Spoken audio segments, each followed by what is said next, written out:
Hey, what's up, everybody? Welcome back to the channel. Today, I want to talk about lessons I learned from failure in life and trying to understand how to embrace the failure. I'm going to give you my 3 points that I personally think I've learned over the years of failing in different areas. So if you stick around to the end of the video, I'll put these 3 points on the table and see if it resonates with you. And you can always leave your comment in the comment section and let me know what you think.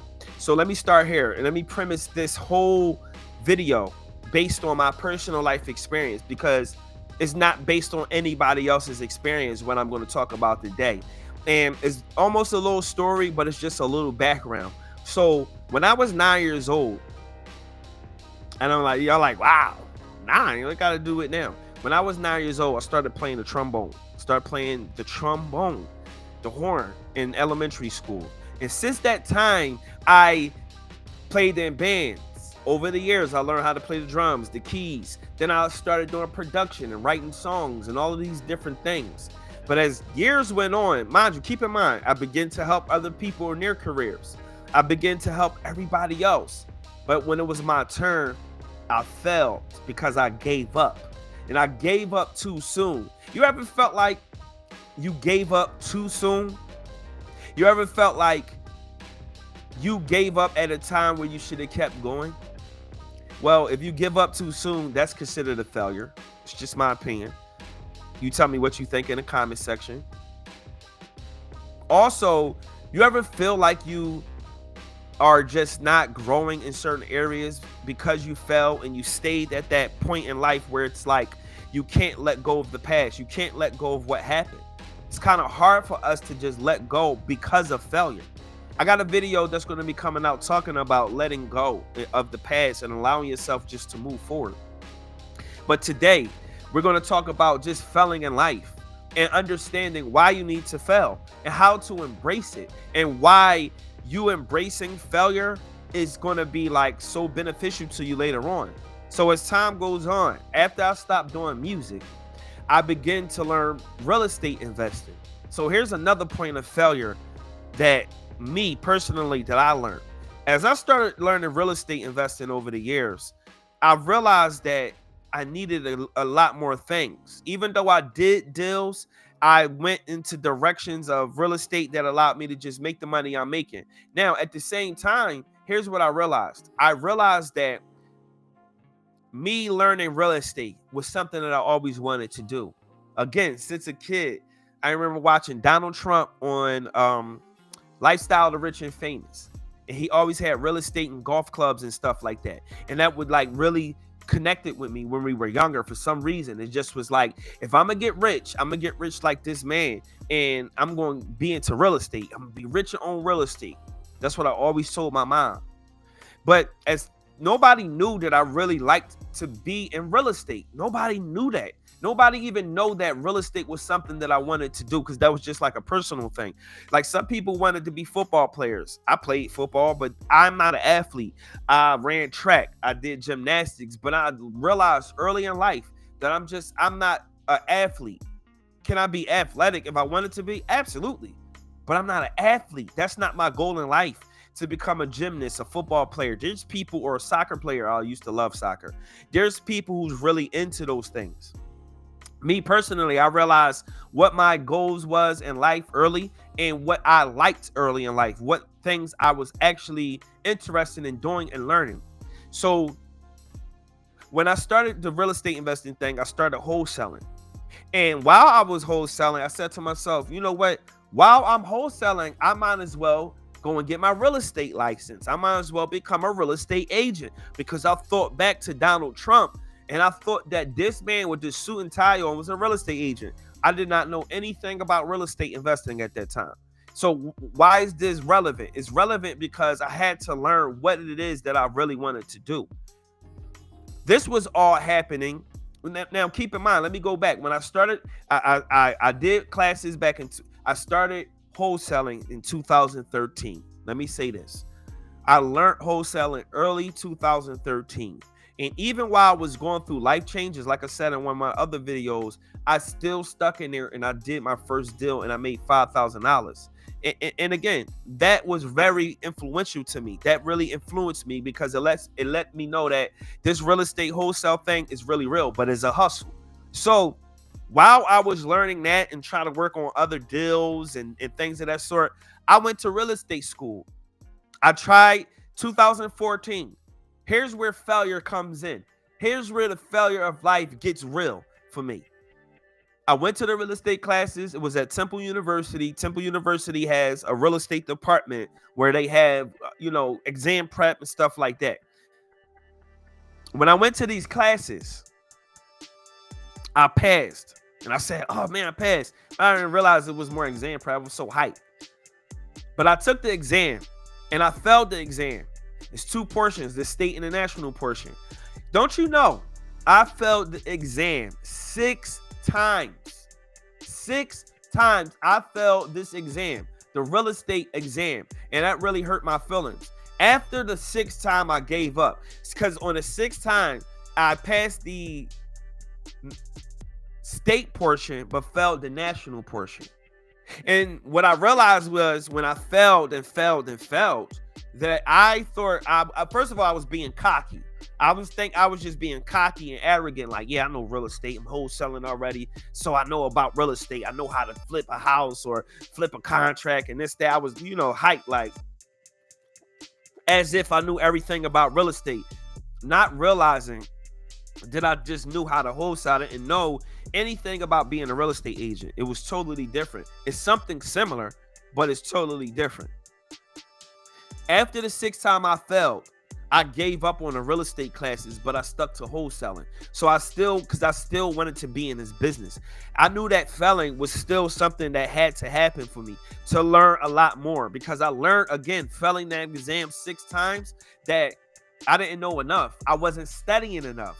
I didn't apply myself, and I paid for the classes, but I didn't apply myself. I didn't put myself in a position to actually pass the exam the first time, because it's not really that challenging. It's tricky if you allow it to be tricky, but it's very straight to the point when you do the exam, because it's only what's mentioned in the book. It just gives you scenario format, A, B, C, D, multiple choice, and it's about 180 questions for Pennsylvania. And I didn't realize, like, I could have been past this exam back in 2014. Moving forward, I gave up 5 years later in 2019. Keep in mind, my dad was in his deathbed. He had a stroke back in July 2019. So while we were going through all of this tests and different things, my dad being moved to different facilities and stuff like that, I started my real estate classes. And even though I felt bad, even though I was hurt that my dad was going through this, I still stayed in the classes. I still stuck in there because I wanted to be successful. I did the classes. I started in November 2019. Keep in mind, my dad was basically in hospice during that time. Not hospice, but in a care treatment facility with a trach in his throat. After the stroke, it really put him down. This hurt me. I used to be crying every day. I used to be like just solo crying to myself, talking to my family. Just, losing a parent is a serious thing. And even through that, I persevered. Even through that, I needed for myself to succeed at this real estate thing. It wasn't about my parents. It wasn't about nobody else. But I stayed in there. I graduated the class. Don't you know, I did the exam. I failed the exam again, the first try going back, but I knew more now by this time because it was years later. But I didn't. I had to sit back and say, why did I fail? Why did I fail this easy exam? What I realized is I didn't study one portion, which was the state portion. It was a small section in the state portion. I knew about the state portion and I knew about the national portion, but it was just one area that I missed that I was failing. So keep in mind, back in 2014, I was failing with like 10 questions. 2019, fast forward, I probably failed with 2 questions, 3 questions. So it was like, all right, I'm good. I'm good. The next time I come back, I'll pass. You know what? I went back to my textbook, the real estate textbook, and I saw exactly what the questions were on the exam. I learned that I didn't study the certain areas, or I skipped past it because I was naive, or I felt like I knew enough. So that's what I learned as well, that you can't just say you know enough. You got to just keep going and keep learning, because there's something that you missed. This is why you failed. Do you agree? Cool. So now let me move forward. What I realized also was, the second time I did the exam, I passed. I passed both portions. And I realized, like, I passed because really it was easy. And I was making the exam more tricky than what it needed to be. I was overthinking how to pass the exam. I was overestimating the exam in itself, meaning I was making it more challenging when it's not really that challenging. It actually was fairly simple. This is how I passed the second time that I went after that. But keep in mind, that same year, my dad passed away in January 6, 2020. I passed my exam in March 9th, 2020. But then the world shut down. COVID came March 13th, 2020. I'll never forget it. I'll never forget it. I finally get my license. Well, I finally get the opportunity to apply for my license, and then the world shuts down. I still get to my license because that was my goal, but I couldn't really work in 2020 as an agent. But in that same 2020 year, I started learning the contracts, learning how to close contracts as an agent and do deals and stuff like that on a different level than a wholesaler, because it's totally different. It's totally different.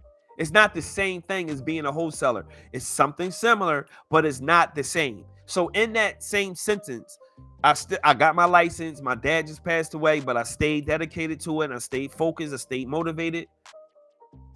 I got my license 2021. I had when the world opened back up, it kind of opened back up maybe April 21. And I had my first client maybe in May. And that was one of my coworkers. She ended up not buying a house, but that got me right back on track with this game. And from that point forward, I've been doing deals. And that first client, as a licensed agent, I just kept going and kept going and kept going. But I had to realize that it was a hustle.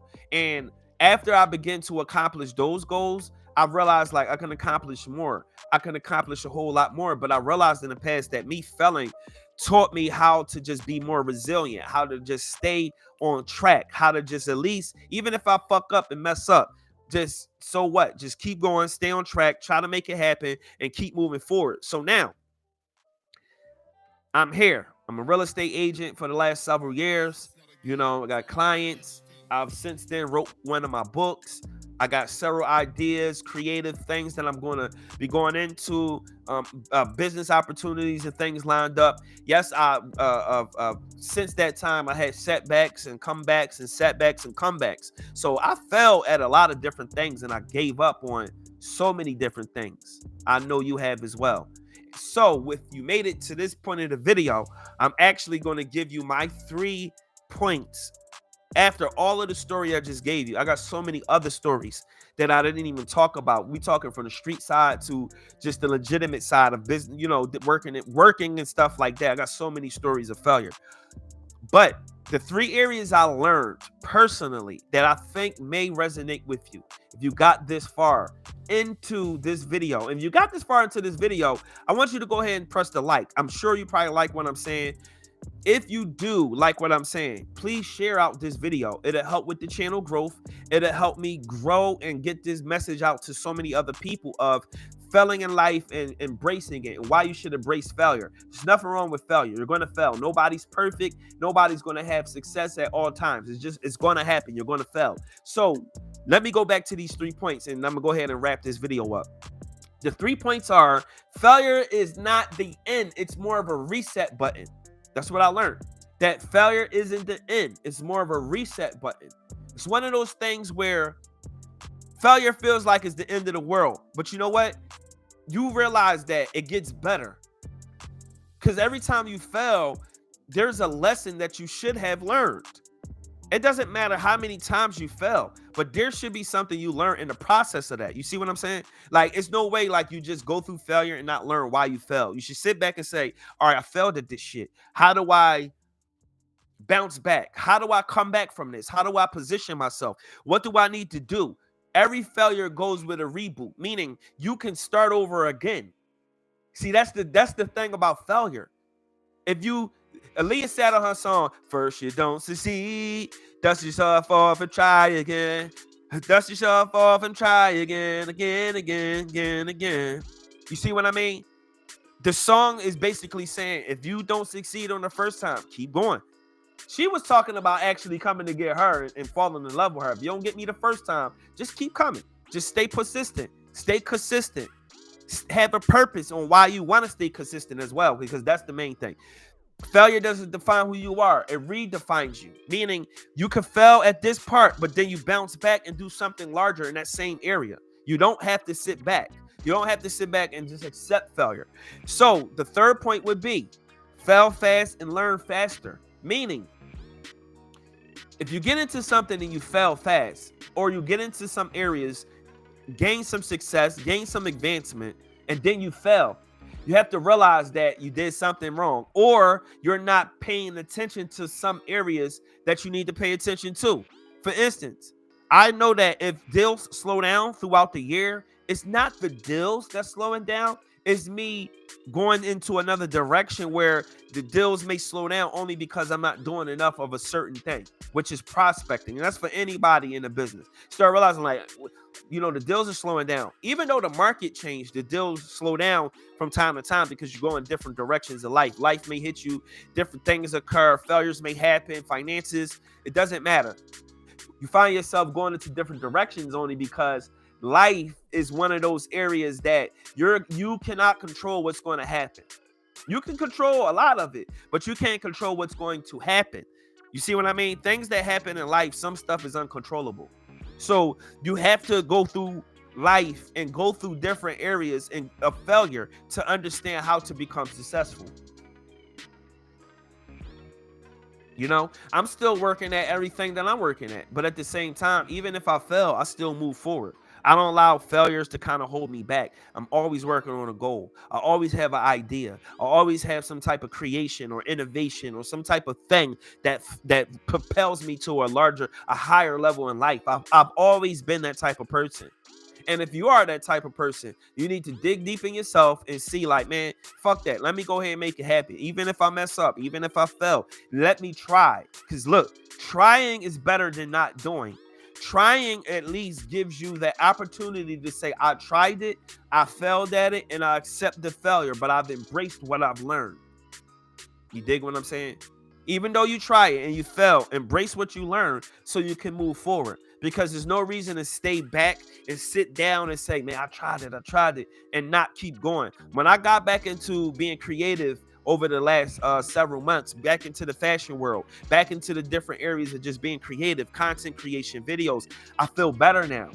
Because I felt in the future, I felt as though that I needed to just stop and just give up on my creative juices, my creative ideas, my creative consciousness. Now it's at a point where it's like, no, I'm turned up, I'm lit, shit lit.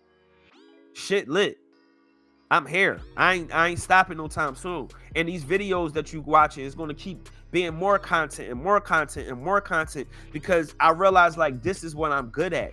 I'm great at this. I'm great at it, and I embrace it. And you should too. So if you went through these failures in life, and if you agree to anything that I'm saying, just the ups and the downs of life, the ebbs and the flows, like, share, and comment, please. Let me know what y'all think. And if you really like what I'm saying, if you want to continue the conversation, subscribe so you can get the content that's coming out and see the advancement and the things that I'm doing, because I got a lot of different things that I'm doing that I'm involved with, that I'm knowledgeable with, and that I can, just offer my perspective in. I'm not trying to sell you a course. I'm not trying to sell you my book. The book is the book. 5 Simple Ways to Increase Your Personal Potential and Attractiveness. It's on Amazon. If you're interested, go get it. It's a guide of personal development and growth. I'm a motivational enthusiast. This is what I do. I enjoy just being a person that can inspire and that can give information and that can help people. I'm just one of those type of people. This is just naturally me. Again, like I said in one of my other videos, I don't need to get paid to do this. But if YouTube monetizes content, I might as well get paid to do this in this way, as opposed to scraping and fighting for, speaking engagements. This is my speaking engagement. This is how I can get out my perspectives and share my perspectives and ideas with an audience, with viewers like yourself, and those that's going to learn later who I am and come into this content later on. But if you like what I'm doing right now, you got to this point deep into this video, this is 20 minutes in at least. Let me know what you think. Let me know what type of content you want to see or hear. I'm working on so many concepts and ideas that's going to roll out in this particular channel. So like, share, comment.